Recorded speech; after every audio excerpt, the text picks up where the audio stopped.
Well, howdy there, internet fam. It's been a while since I did a video. Some stuff has transpired in my personal life, but that's neither here nor there.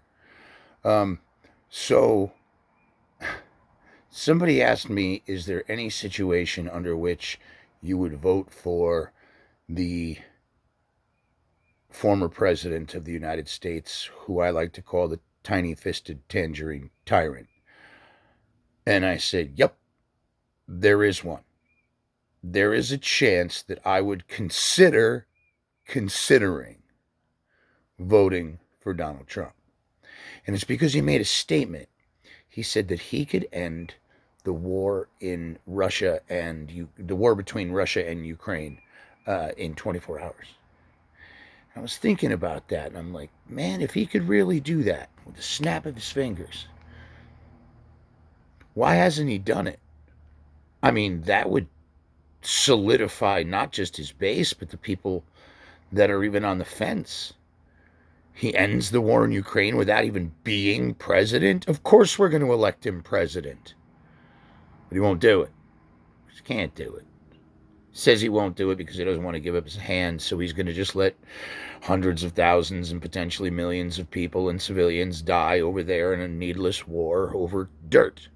This war is now over dirt. There's no political aspiration left. It's just a fist fight.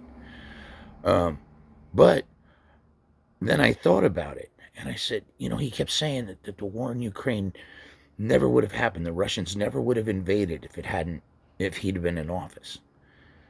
And then I was reminded that back in 2017, I believe it was May, he showed a bunch of Russian oligarchs a bunch of top secret shit, so much top secret shit that we had to pull one of our CIA operatives who was deep undercover back to the United States.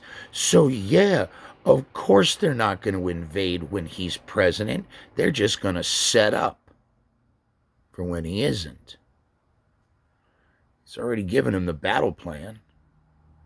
But nobody thinks about that. It's so much, as Steve Bannon would say, flood the zone with bullshit. And we just forget about that. I think it was May 17th.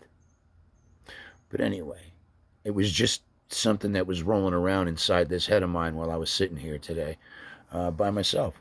So keep it classy, America.